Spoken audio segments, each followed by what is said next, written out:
Guys, welcome to my YouTube channel. I am Sneha Singh और आज हम पढ़ेंगे अपनी ज्योग्राफी की फर्स्ट बुक का सेकंड चैप्टर विश्व जनसंख्या यानी वर्ल्ड पॉपुलेशन। इससे पहले मैं आपको बता दूं, मैंने फर्स्ट चैप्टर जो है ह्यूमन ज्योग्राफी, जिसमें हमें ह्यूमन ज्योग्राफी की डेफिनेशन बताई गई थी और हमें रेडिकल ज्योग्राफी, वेलफेयर ज्योग्राफी, इन सब के बारे में हमें समझाया गया था। वो भी मैंने अपने यूट्यूब चैनल पे आपको समझा रखा है। नीचे डिस्क्रिप्शन में फर्स्ट चैप्टर की वीडियो भी दी हुई है, आप वहाँ से जाके चैप्टर समझ सकते हो। हाँ, हमने हिस्ट्री की जो है फर्स्ट चैप्टर जो है वो भी मैंने समझा रखा है, हड़प्पन सिविलाइजेशन, आप वो भी जाके समझ सकते हो, उसकी भी बुक में डिस्क्रिप्शन गिवन है। और मैंने जो थर्ड चैप्टर पॉलिटिक्स का और सेकेंड फर्स्ट चैप्टर यानी कि द कोल्ड वॉर एरा और हमारा जो दूसरा था द एंड ऑफ बायोपोलैरिटी, दोनों समझा रखे, उसकी वीडियो भी डिस्क्रिप्शन में लिंक उसका दिया है, आप वहाँ से जाके वो भी समझ सकते हो। सो आज हम पढ़ेंगे अपना सेकेंड चैप्टर विश्व जनसंख्या यानी वितरण, घनत्व और वृद्धि। ये क्या होता है, ये चीज़ें हमें समझनी है। What is world population. तो सबसे पहले मैं इसका एक ओवरव्यू आपको दे देती हूँ। यहाँ पे आप देखो साफ साफ लिखा है कि 21वीं शताब्दी में हमारी जो पॉपुलेशन थी वो 600 करोड़ से भी ज़्यादा हो चुकी थी, यानी कि 600 करोड़ से भी ज़्यादा हमारी 21वीं शताब्दी में 21 सेंचुरी में हमारी पॉपुलेशन बढ़ चुकी थी। फिर जोग्राफर जॉर्ज बी क्रेसी जो थे, उन्होंने कहा कि in Asia has a many place where people are few and few places where people in a large quantity. मतलब एशिया में जो है बहुत सी ऐसी जगह हैं जहाँ लोग बहुत कम पाए जाते हैं, और बहुत सी ऐसी जगह है, कुछ ऐसी जगह भी हमारे एशिया में है जहाँ लोग जो है बहुत ज़्यादा क्वांटिटी में पाए जाते हैं, यानी बहुत ज़्यादा वहाँ की डेंसिटी है पॉपुलेशन में। अब हम पढ़ेंगे pattern of population distribution in world, यानी कि हमारा विश्व जनसंख्या वितरण के प्रारूप। ठीक है, तो आपको पता है विश्व जनसंख्या के जो डिस्ट्रीब्यूशन है वो एक तरीका है जानने का कि किस तरह लोग अर्थ पे फैले हुए हैं, इसलिए हम इसे डिस्ट्रीब्यूशन ऑफ पॉपुलेशन कहते हैं। यू नो वन फैक्ट कि 90% लोग अर्थ की सिर्फ 10% एरिया में रहते हैं। इट्स अमेजिंग ना कि 90% लोग अर्थ के सिर्फ 10% एरिया में रहते हैं, बिकॉज क्योंकि जो हमारा 75% एरिया है वो वाटर से है, सिर्फ 25% अर्थ पे हम लैंड एरिया है। तो इस तरीके से आप देखो तो 90% लोग जो हैं 10% एरिया में रहते हैं। अब वो 10 कंट्रीज़ कौन से हैं जिसकी मैक्सिमम पॉपुलेशन है सिचुएटेड है, तो वो है हमारा China, India, USA, Indonesia, Pakistan, Brazil, Nigeria, Bangladesh, Russia और Mexico. You know that 10 countries, ये एग्ज़ाम में आपसे पूछ सकते हैं, तो आप याद कर लोगे कौन कौन से हैं वो हमारे। मैं दोबारा रिपीट करती हूँ, China, India, USA, Indonesia, Pakistan, Brazil, Nigeria, Bangladesh, Russia और मैक्सिको। ये देखो आप अपने ग्राफ में आपको समझा रखा है, ये उसी को मैंने आपको नॉर्मली फॉर्म में समझा दिया। तो अब हम पढ़ेंगे जनसंख्या का घनत्व। Our next topic is density of population. आपको पता है 1 किलोमीटर एरिया में जो लोग रहते हैं उसी को हम डेंसिटी कहते हैं। मतलब एक पर्टिकुलर क्षेत्र में कितने पॉपुलेशन है, 1 किलोमीटर एरिया का आप दायरा ले लो और उसमें कितने लोग रहते हैं, उसी से हमारी जो है डेंसिटी ऑफ पॉपुलेशन निकलती है। इसका फॉर्मूला भी आपको दिया हुआ है कि जनसंख्या का घनत्व इक्वल्स टू जनसंख्या अपॉन क्षेत्रफल। यानी कि एक तरफ आप लिख लो जनसंख्या का घनत्व कितना है, वो आपका कैसा निकलेगा, जैसे आप जनसंख्या ले लो कहीं की और एक पर्टिकुलर एरिया ले लो। ठीक है, तो इसका आपको सिंपल सा फॉर्मूला है कि फॉर्मूला यहाँ पे दिया हुआ है कि density of population equals to population upon area. Example भी दिया हुआ है, यहाँ पे देखो आप 100 वर्ग दिया है और फिर उसका हमने जनसंख्या भी है और उसी को फिर इंटू करके हमने यहाँ पे व्यक्ति वर्ग यानी कि अपनी जनसंख्या का घनत्व निकाल लिया है। अब आप देख रहे हो यहाँ पे कि जनसंख्या वितरण को प्रभावित करने वाले कारक क्या हैं, यानी factor influencing distribution of population, ऐसे कौन से कारक हैं जिसके कारण से हमारी जनसंख्या यानी डिस्ट्रीब्यूशन जो है हमारा प्रभावित होता है। तो पहला क्या है हमारा, 3 इसके मेजर हैं। पहला है geographical factor, economic factor and social and cultural factor, यानी कि हमारा भौगोलिक कारक, आर्थिक कारक, सामाजिक एवं सांस्कृतिक कारक। तो अब देखो आप, हम पहले डिस्क्राइब करेंगे क्या, भौगोलिक कारक यानी जोग्राफिकल फैक्टर। तो पहला हमारा पॉइंट दिया है यहाँ पे इसमें एबिलिटी ऑफ वाटर, यानी जल की उपलब्धता। कि जल जहाँ होगा, यानी water is a important resource, ये हमारी नीड्स के लिए बहुत ज़्यादा ज़रूरी है। पानी ना हो तो जीवन, जल ही जीवन है। हम कोटेशन पढ़ते हैं कि जल ही हमारा जीवन है। तो जल की उपलब्धता सबसे ज़्यादा इम्पोर्टेंस रखती है पीने के लिए, खाने के लिए, रहने के लिए, और पशुपालन आप कर सकते हो उसमें ज़रूरी है। इनफैक्ट सारी चीज़ों में हमारी जल ज़रूरी है। तो लोग वहाँ ज़्यादा रहना पसंद करेंगे जहाँ की जल की उपलब्धता हमें मौजूद हो। यानी राजस्थान जैसे एरिया में ना तो लोग रहना पसंद करेंगे, वो ऐसे एरिया में रहना पसंद करते हैं जहाँ जल मौजूद हो। तो इसके कारण से भी जो है हमारा पॉपुलेशन डिस्ट्रीब्यूशन में थोड़ा सा डिस्टर्बेंस क्रिएट होता है। भू आकृति यानी लैंड फॉर्म्स, आप देखोगे लैंड फॉर्म्स में सिंपली समझाऊँ तो लोग ऐसी जगह रहना पसंद करते हैं, ना तो वो ज़्यादा रॉकी एरिया हो ना ज़्यादा हिली एरिया हो, इट्स अ प्लेन। यहाँ पे हम, क्योंकि आप जितना ज़्यादा हिली एरिया में जाओगे वहाँ डेवलपमेंट फैसिलिटी अवेलेबल अच्छी नहीं होंगी, बिकॉज ऑफ हाई एरिया, क्योंकि वो हाई उस पे है और वहाँ तक पहुँचने में काफ़ी ज़्यादा परेशानी होती है या फिर बहुत ज़्यादा हाई कॉस्ट पे होगी। इसलिए हम लोग ऐसे एरिया में रहना पसंद करते हैं जहाँ पे हमें सारी फैसिलिटीज़ अवेलेबल हो, and these facilities are available in a plain area. ठीक है, तो प्लेन एरिया में इसीलिए लोग ज़्यादा पसंद करते हैं। तो भू आकृति भी एक डिस्ट्रीब्यूशन का कारक हो गई। तीसरा फैक्टर आता है हमारा जलवायु, इट्स मीन क्लाइमेट। क्लाइमेट कैसे हो सकता है ये भी मैंने आपको समझाया था। क्लाइमेट कैसे होगा हमारा, क्योंकि क्लाइमेट आप देखो, जलवायु सबसे ज़्यादा जलवायु इसलिए हमारी इफ़ेक्ट करती है क्योंकि कई जगह तो ऐसा होता है कि मौसम बहुत ज़्यादा बारिश होगी, कई जगह ऐसा होता है बारिश होती ही नहीं है। इनफैक्ट आप एग्जांपल ले लो डिज़र्ट एरिया में जहाँ बारिश नहीं होती, और आप चले जाओ मेघालय के चेरापूंजी में जहाँ बारिश बहुत होती है। कुछ इलाके बहुत ठंडे होते हैं, कुछ इलाके ठंडे नहीं होते हैं, गर्मी होती है वहाँ बहुत। तो लोग, जो हम लोग हैं, वो ऐसे एरिया में रहना पसंद करेंगे, ना ज़्यादा ठंडी हो ना ज़्यादा गर्मी, क्योंकि लोगों को सर्वाइव करने के लिए एक नॉर्मल टेम्परेचर की ज़रूरत पड़ती है। ना तो वो ज़्यादा ठंडे में रह सकते हैं ना ज़्यादा गर्मी में, इट्स मेन रीज़न। तो हम लोगों के लिए क्लाइमेट भी बहुत ज़्यादा डिस्ट्रीब्यूशन का कारक फैक्टर माना गया है। मृदाएँ का मेन सेंस है कि सॉयल ऐसी जगह जहाँ फर्टिलिटी हो। आप बंजर ज़मीन में नहीं घर बना सकते, क्यों? क्योंकि अगर आपको एग्रीकल्चर करना है तो वहाँ पे कोई भी फसल नहीं हो सकती। इसलिए लोग फर्टिलिटी को देखते हुए उसे मेंटेन करने के लिए ऐसी जगह घर बनाते हैं जहाँ सॉयल थोड़ी फर्टाइल हो, वाटर अवेलेबल हो, क्लाइमेट वहाँ का अच्छा हो, और भू आकृति यानी रॉकी ना हो, नॉर्मली प्लेन एरिया हो। और आप देखोगे प्लेन एरिया में सारी फैसिलिटीज़ मौजूद है।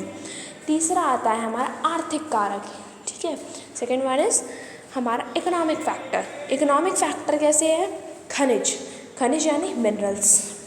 अब हम वहाँ रहना पसंद करेंगे, ज़्यादा से ज़्यादा देखोगे आप, रहना पसंद नहीं, आप खुद देखो कि जहाँ मिनरल्स अवेलेबल होंगे वहाँ लोग रहेंगे या नहीं रहेंगे।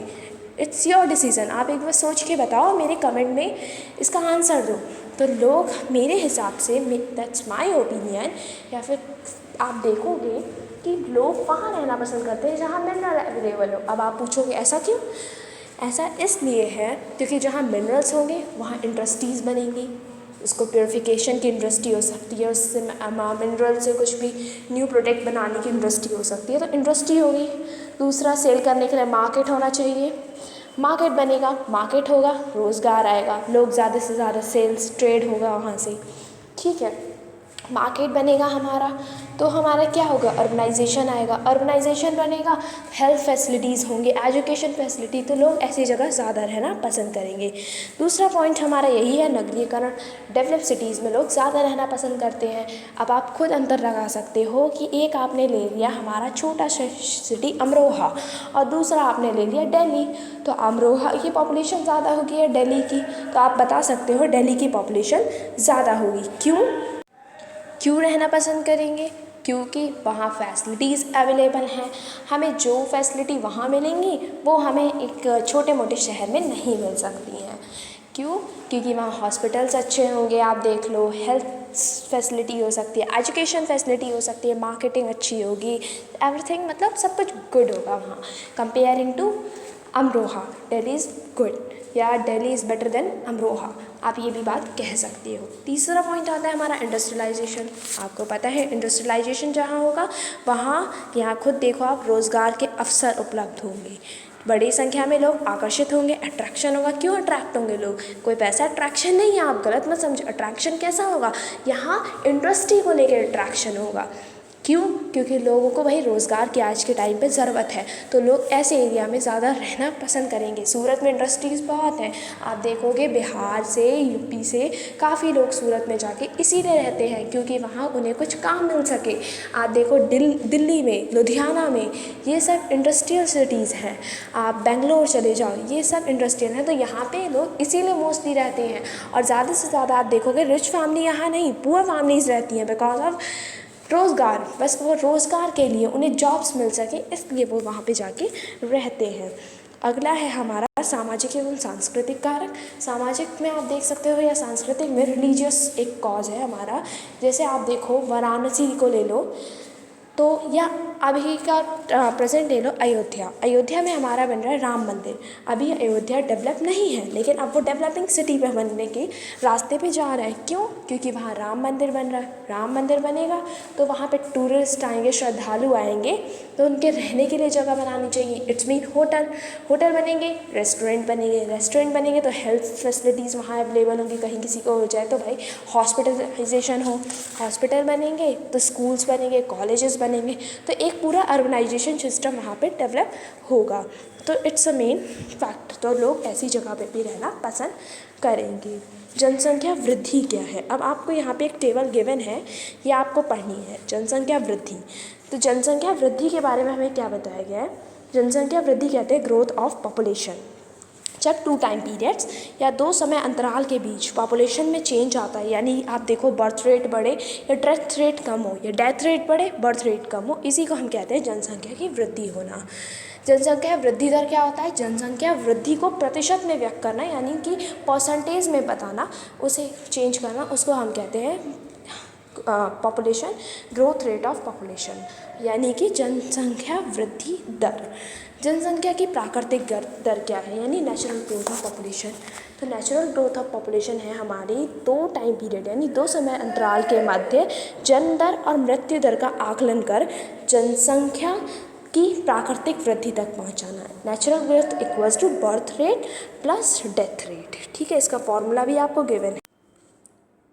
अगला है हमारा इंड्यूस ग्रोथ, यानी कि जनसंख्या की वास्तविक वृद्धि। यह वृद्धि तब होती है जब वास्तविक वृद्धि यानी कि जन्म माइनस मृत्यु, यानी हमारा क्या है, birth rate minus death rate plus क्या है हमारा, माइग्रेशन, हाँ, आप्रवास माइनस उत्प्रवास। यानी कि आप देखो कि जन्म दर जो है और मृत्यु दर दोनों में मतलब डिक्रीज़ हो, बढ़े, और आप्रवास माइनस उत्प्रवास हो, इसे कहते हैं हम वास्तविक वृद्धि। अब होता है हमारा, एक होता है पॉजिटिव इंक्रीज ग्रोथ और एक होता है हमारा नेगेटिव। तो what is positive and negative, या फिर आप कह सकते हो what is the difference between positive and negative growth of population. तो ये होता है हमारा पॉजिटिव में हम कहते हैं when birth rate more than death rate, यानी जब जन्म दर मृत्यु दर से अधिक हो और या बाहर के देश के लोग आकर हमारे देश में रहें तो हमारी पॉपुलेशन पॉजिटिवली बढ़ेगी। या तो हमारी भाई बर्थ रेट बढ़ जाए, डेथ रेट कम हो जाए, और या फिर दूसरे लोग हमारे देश में आके रहने लगे तो हमारी जो पॉपुलेशन होगी वो नेचुरली इंक्रीज़ होगी। दूसरा पॉइंट हमारा होता है नेगेटिव वाला। नेगेटिव में होता है when death rate increase more than birth rate, यानी कि जब मृत्यु दर बढ़े जन्म दर की उपेक्षा मृत्यु दर का बढ़ना। तो जन्म दर जब बढ़ेगा, मृत्यु दर बढ़ेगा, तो जन्म दर जो है हमारा कम होता जाएगा। तो ये क्या होगा, हमारा नेगेटिव ग्रोथ ऑफ पॉपुलेशन है। और दूसरा होता है कि जब हमारे देश के लोग किसी दूसरे देश में जाके रहने लगे या फिर वहाँ जाके जॉब्स करने लगे तो भी हमारी नेचुरली पॉपुलेशन डिक्रीज़ होती जाती है। ये टेबल आपको समझ ली होगी। अब हमारा थर्ड टॉपिक आ रहा है जनसंख्या परिवर्तन का घटक क्या है, यानी कि हमारा टॉपिक है कंपोनेंट ऑफ पॉपुलेशन चेंज। तो we have know the three components to population change. First is birth rate, death rate and the migration. It's mean जन्म दर, मृत्यु दर और प्रवास। How we know about the birth rate? Now we study that अशोधित जन्म दर क्या है। अशोधित जन्म दर यानी CBR, यानी प्रति 1000 स्त्रियों द्वारा जन्म दिए गए बच्चों की गणना या आकलन को हम क्या कहते हैं? अशोधित जन्म दर। इसका फॉर्मूला भी गिवन है। अशोधित जन्म दर इक्वल्स टू किसी वर्ष विशेष में जीवित जन्म किसी क्षेत्र विशेष वर्ष के मध्य जनसंख्या इंटू 1000। ये हमारा अशोधित जन्म दर कहलाता है। अब हमें समझना है अशोधित मृत्यु दर, यानी कि CDR। किसी क्षेत्र विशेष में किसी वर्ष के दौरान प्रति 1000 जनसंख्या के पीछे मृतकों की संख्या, यानी डेथ जो हो चुकी है उन लोगों की संख्या के रूप में अभिव्यक्त किया जाता है। CDR यानी अशोषित मृत्यु दर का फॉर्मूला हमारा दिया है कि इक्वल्स टू किसी वर्ष विशेष में मृतकों की संख्या अपॉन उसी वर्ष के मध्य में अनुमानित जनसंख्या into 1000। Now we discuss about the third component. This is a migration, प्रवास। आप जानते हो प्रवास क्या है? प्रवास है हमारा एक जगह से दूसरी जगह को जाना। It's a movement. प्रवास कहते हैं एक जगह से दूसरी जगह को पलायन करना या फिर प्रवास करना। जिस स्थान से व्यक्ति प्रवास करता है उसको क्या कहते हैं हम? उद्गम स्थान। यानी कि उद्गम स्थान आप समझ गए। जहाँ जिस स्थान से व्यक्ति प्रवास करेगा उसे उद्गम स्थान कहेंगे, जहाँ व्यक्ति पहुँचता है उसे गंतव्य स्थान कहते हैं। यानी कि आप एग्जाम्पल लो, आगरा से अगर कोई व्यक्ति कानपुर जाए तो आगरा जो होगा उसका क्या होगा? हमारा उद्गम स्थान, और गंतव्य क्या होगा? कानपुर, जहाँ वो पहुँचता है। फिर टाइप ऑफ माइग्रेशन क्या होते हैं, यहाँ पे आपको देखो गिवन है type of migration. Type of migration होता है हमारा परमानेंट माइग्रेशन, टेम्पररी माइग्रेशन और क्लाइमेट माइग्रेशन, यानी स्थायी प्रवास। यहाँ देखो आप लिखा है प्रवास स्थायी, अस्थायी और मौसमी, यानी स्थायी प्रवास, अस्थायी प्रवास और मौसमी प्रवास। तो स्थायी प्रवास क्या होता है? परमानेंट सेटलमेंट, यानी कि अगर कोई व्यक्ति डायरेक्टली कानपुर से भाई आगरा परमानेंट आके सेटल हो जाए, अब वो दोबारा कानपुर ना जाए, तो इसे कहते हैं परमानेंट सेटलमेंट। टेम्परेरी सेटलमेंट यानी कि कोई व्यक्ति जो है कानपुर से आगरा सिर्फ पढ़ने के लिए जाए या फिर जॉब के लिए ट्रांसफ़र हो जाए, इट्स हमारा क्या होगा? ये हमारा होता है temporary settlement. And now climate settlement, यानी देखो आप कि अगर आगरा में कुछ अर्थक्वेक आ जाए या फिर कोई नेचुरल फिनोमेना हो जाए और तब या फिर क्लाइमेट अच्छा ना हो वहाँ का, तो इंसान वहाँ से जाके माइग्रेट होके कहीं कानपुर या कहीं और जगह चली जाए, तो वो क्लाइमेट की वजह से, ड्यू टू क्लाइमेट, तो उसे हम कहते हैं क्लाइमेट माइग्रेशन। अब हम समझेंगे यहाँ पे आप्रवास और व्हाट इज उत्प्रवास। आप्रवास कहते हैं प्रवासी जो किसी नए स्थान पर जाके आप्रवासी कहलाते हैं। उत्प्रवास प्रवासी जो एक स्थान से बाहर चले जाते हैं उन्हें हम कहते हैं उत्प्रवासी। आप्रवासी क्या होता है? अब प्रवासी जैसे देखो बरेली से कोई मूव करा मुरादाबाद, तो वो बरेली के लिए क्या होगा? आप्रवासी कहलाया जाएगा, क्योंकि वो बरेली से चला गया। अब मुरादाबाद जहाँ वो पहुँचेगा वहाँ के लिए वो कहलाया जाएगा उत्प्रवासी, यानी वहाँ के लिए वो नया है, वहाँ जाके वो बसा है, तो वहाँ के लोग उसे उत्प्रवासी कहेंगे। प्रवास को प्रभावित करने वाले दो कारक क्या हैं? तो प्रवास को प्रभावित करने वाले दो कारक हैं हमारे प्रतिकर्ष कारक और अपकर्ष कारक। प्रतिकर्ष कारक वो होता है कि लोग जो इंसान है वो बरेली से मूव क्यों करा, ऐसे क्या रीजंस थे? तो या तो यहाँ पे बेरोज़गारी थी, या फिर रहने सहने की निम्न दशाएं, राजनीतिक उपद्रव था, प्रतिकूल जलवायु नहीं थी, प्राकृतिक विपदाएं थी, महामारियां, या फिर कह सकते हो आप सामाजिक आर्थिक पिछड़ेपन को, फैसिलिटीज़ अवेलेबल नहीं थी, हेल्थ फैसिलिटी नहीं थी, एजुकेशन अच्छी नहीं थी, ये सब आप रीज़न दे सकते हो। और अपकर्ष कारक इसका अपोजिट, जहाँ वो जाके रहा तो वहाँ ये सब चीज़ों से मिली, इसलिए वो जहाँ के वहाँ रह चुका, तो यार वहाँ पे वो सारी चीज़ें मौजूद थी, यानी अच्छी दशाएं, शांति व स्वास्थ्य, रहन सहन अच्छा था वहाँ, जीवन व संपत्ति की सुरक्षा, अनुकूल जलवायु थी, गंतव्य स्थान और गंतव्य स्थान की अपेक्षा वह आकर्षक बनाते हैं। Now we start our second last topic, जनसंख्या वृद्धि की प्रवृत्तियाँ क्या हैं। यानी आपको पता है in the ancient time population growth very slow, कि एशियन टाइम में पॉपुलेशन बहुत धीरे स्लो करती थी। Population increase because birth rate increase and death rate decrease due to how medical facilities available. आपको पता है पहले जो है पॉपुलेशन इंक्रीज़ क्यों हुई? पॉपुलेशन इंक्रीज़ हो गई क्योंकि बर्थ रेट बढ़ता जा रहा था और डेथ रेट जो है कम होता गया। क्यों? क्योंकि आजकल जो है हमारी मेडिकल फैसिलिटीज़ अवेलेबल हैं, लोग अवेयर हैं, तो इसलिए उनकी जो डेथ रेट है वो कम होती जा रही है और हमारी पॉपुलेशन इंक्रीज़ होती जा रही है। In first century, population on 30 crore.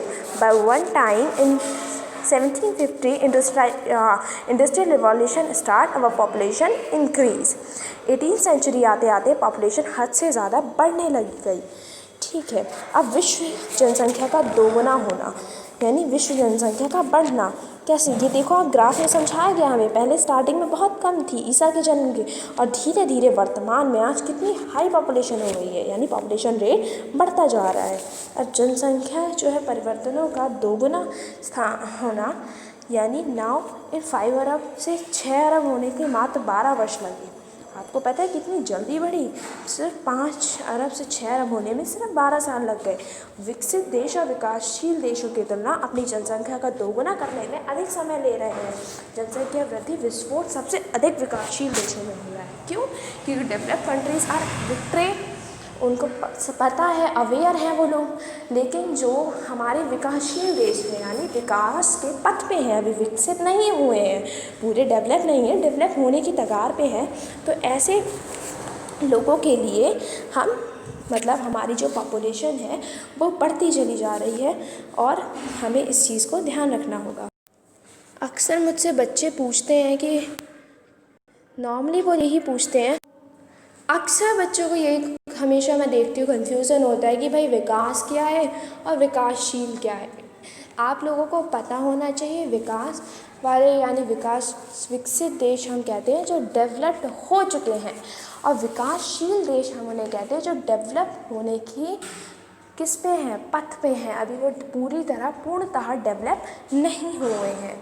ठीक है, ये दोनों आप चीज़ों को समझना चाहिए आप लोगों को, तो ये मैंने आपको बीच में बता दिया है। अब हमारा लास्ट टॉपिक शुरू होगा कि जनसंख्या परिवर्तन के स्थानिक रूप, यानी कि जनसंख्या वृद्धि में आर्थिक विकास में ऋणात्मक संबंध पाए जाते हैं यानी नेगेटिव रिलेशन। आपको पता है पॉपुलेशन बढ़ेगी तो इकोनॉमी कम होगी, इट्स अपोजिट दोनों, ये आपको याद रखना होगा, दोनों अपोजिट है। अगर पॉपुलेशन बढ़ेगी तो इकोनॉमी कम होगी, इकोनॉमिक अगर आप देखो बढ़ेगी तो पॉपुलेशन हमारी कम होगी, ये दोनों एक दूसरे के नेगेटिव हैं, अपोजिट है।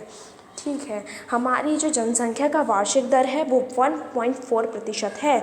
हमें कम लगती है ये, आप लोगों को कहोगे ये तो भाई बहुत कम है, पर एक बात बताऊँ 1.4 कम नहीं है। अगर अभी की पॉपुलेशन को आप एक बार इससे इंटू करके देखो और 1.4 से तब देखो कि हमारी पॉपुलेशन कितनी ज़्यादा निकल के आएगी।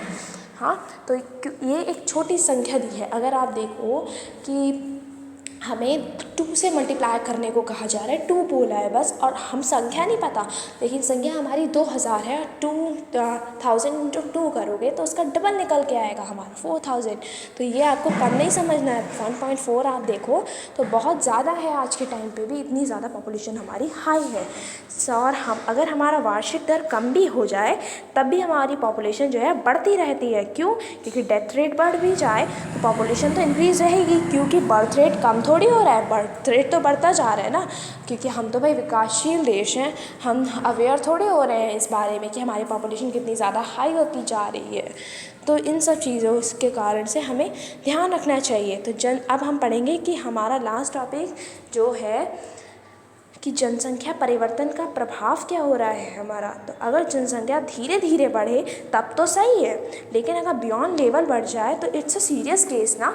ये हमें समझना चाहिए कि अगर धीरे धीरे बढ़ती रही हमारी पॉपुलेशन तो वो चलेगा, लेकिन एकदम से आप देख रहे हो कि 6 अरब, अभी मैंने आपको पीछे ही बताया कि 5 अरब से 6 अरब होने में मात्र 12 वर्ष लग गए, तो ये तो भाई हाई रेंज में बढ़ रही है, तो ये हमारे लिए सीरियस मैटर हो सकता है।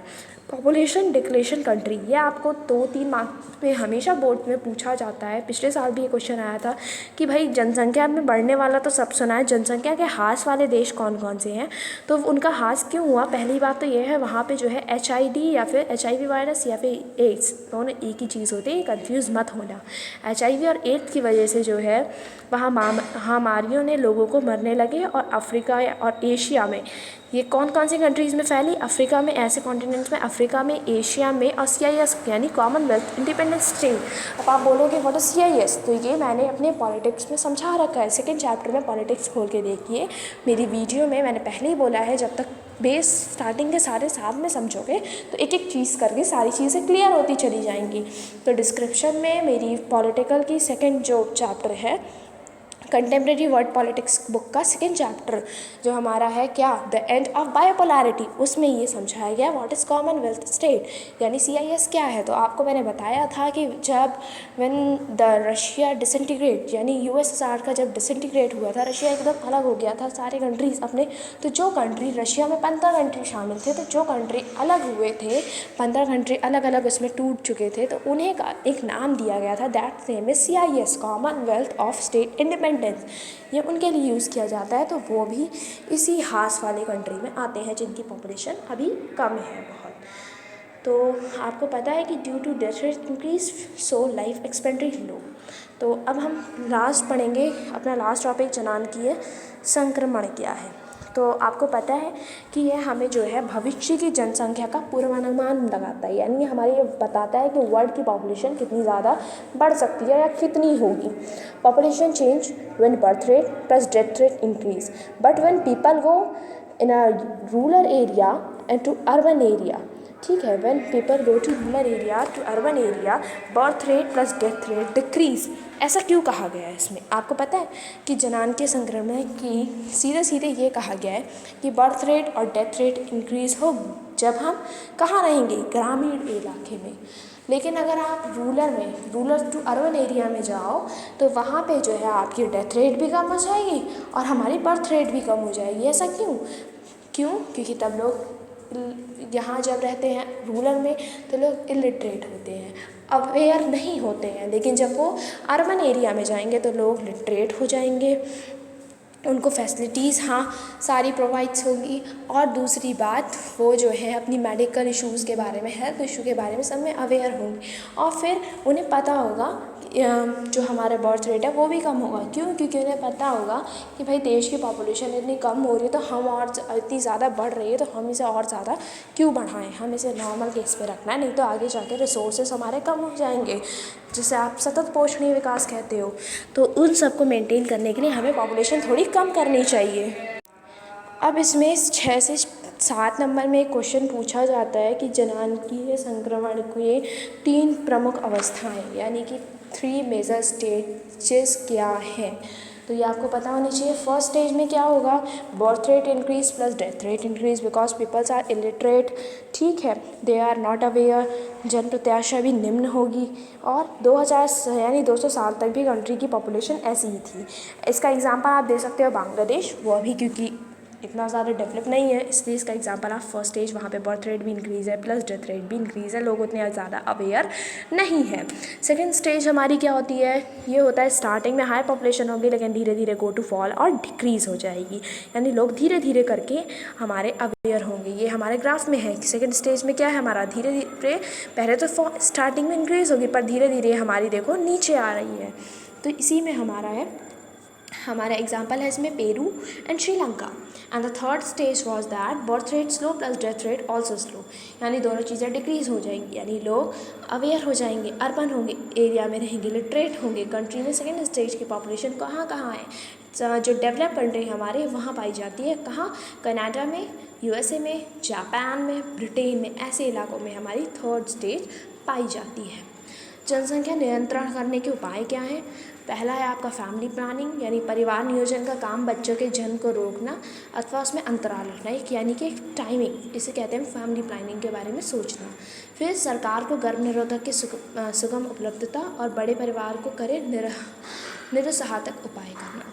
अब एक लास्ट टॉपिक जो है हमारा कि यहाँ पे आप देखो जनसंख्या यहाँ पे हमें दिया है कि 1798 में हमारे हुए थॉमस माल्थस, ठीक है। उन्होंने एक सिद्धांत दिया कि एक समय आएगा कि जनसंख्या जो है इतनी बढ़ जाएगी कि खाद्य सामग्री से भी अधिक बढ़ेगी, लोगों को खाना तक नहीं मिल पाएगा और इस जनसंख्या के परिणाम स्वरूप अकाल महामारी आएगी, जिसके पश्चात फिर जनसंख्या में गिरावट आएगी। यानी कि उन्होंने कहा, उनका ये सिद्धांत कह सकते हैं आप, फिर कह सकते हैं आप थ्योरी ऑफ थॉमस मैल्थस इन 1798 में उन्होंने ये दी थी कि एक टाइम तो आएगा जब जनसंख्या बहुत ज़्यादा बढ़ेगी, हद से ज़्यादा, ठीक है। खाना भी इन लोगों को नसीब नहीं होगा, यानी खाना भी इतना नहीं हो पाएगा जितनी जनसंख्या ये बढ़ जाएगी।